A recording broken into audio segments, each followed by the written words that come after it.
क्या करना चाहिए? बिल्कुल, बिल्कुल। आजकल ये बहुत इम्पोर्टेंट प्रश्न आपने पूछा है। हमको लगता है कि बच्चे बिगड़ गए हैं, लेकिन हमको समझना ये है कि माँ-बाप बिगड़ गए हैं।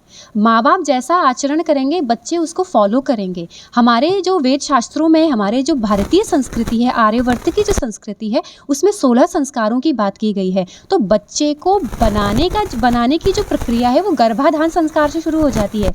यानी जब व्यक्ति गृहस्थ में जाने के बारे में सोचता है, उसी समय वो अपने मस्तिष्क में ये बात रखता है कि मुझे इस संसार के लिए एक उत्तम संतान को देना है। तो वैसे विचार, वैसा खान-पान, वैसा अध्ययन वो करना शुरू करता है। आज तो शादी करने के बाद भी लोग संतानोत्पत्ति नहीं करना चाहते और संतानोत्पत्ति भी गलती से हो जाती है। तो वो संतान कैसे राष्ट्र का कल्याण करेगी? तो हमको उन लोगों को, माँ-बाप को समझाना भी ज़रूरी है।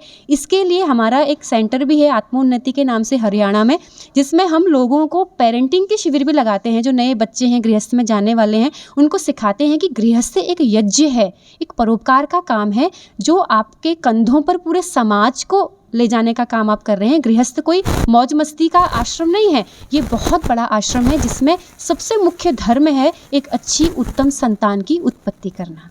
तो आजकल एक सर्वे में किया गया था, जो 90% जो लड़कियां हो, लड़का हो, छोटा-छोटा बच्चे हो, हाँ जी। हमारे धर्म के बारे में मालूम नहीं है इनको। हाँ जी, हाँ तो जी। इनको जो धर्म के बारे में जो मालूम करने के लिए पहले कौन सिखाएगा इसको, जो हमारा धर्म क्या है, क्या करना चाहिए, बिल्कुल। कैसे चलना चाहिए? बिल्कुल। अब क्या है कि हमारा देश, जैसे कि हम अभी प्रवचन में भी बात कर रहे थे, हमारा देश बहुत सालों तक गुलाम रहा। अलग-अलग आक्रांताओं ने आकर हमारे शास्त्रों को नष्ट कर दिया।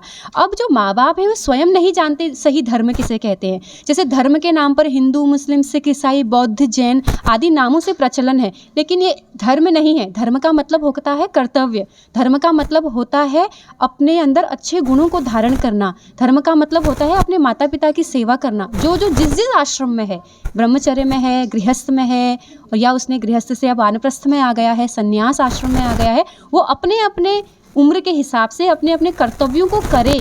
जहाँ वो है, विद्यार्थी है तो विद्यार्थी अपने कर्तव्यों को करे, यही धर्म कहलाता है। वो बुराइयों को हटाए, अच्छाइयों को ग्रहण करे, ये धर्म कहलाता है। पर लोगों ने उसको हिंदू मुस्लिम के नाम से बांट दिया, ईश्वर को बांट दिया, बल्कि ईश्वर एक है, सबके लिए समान है, सबके लिए समान रूप से उसने सृष्टि का निर्माण किया है। लेकिन लोगों ने ईश्वर को बदल दिया, धर्मों का बंटवारा कर दिया, लोगों का बंटवारा हो गया। तो अब ये इम्पॉसिबल चीज़ है कि लोगों को हम समझा सकें, लेकिन फिर भी यदि हम सब मिल कर के, एकजुट होकर के, पूरा भारत ये चीज़ को आगे बढ़ाए, आपस में मीटिंग करे कि हम लोगों को धर्म के बारे में लोगों को समझाना है, एक ईश्वर के बारे में, एक संस्कृति, एक धर्म, एक भाषा जब तक नहीं होगी तब तक ये बंटवारा होता ही रहेगा। और धर्म के नाम पर, बल्कि मनु महाराज कहते हैं, धर्म के नाम पर कभी भी लड़ाई नहीं होती।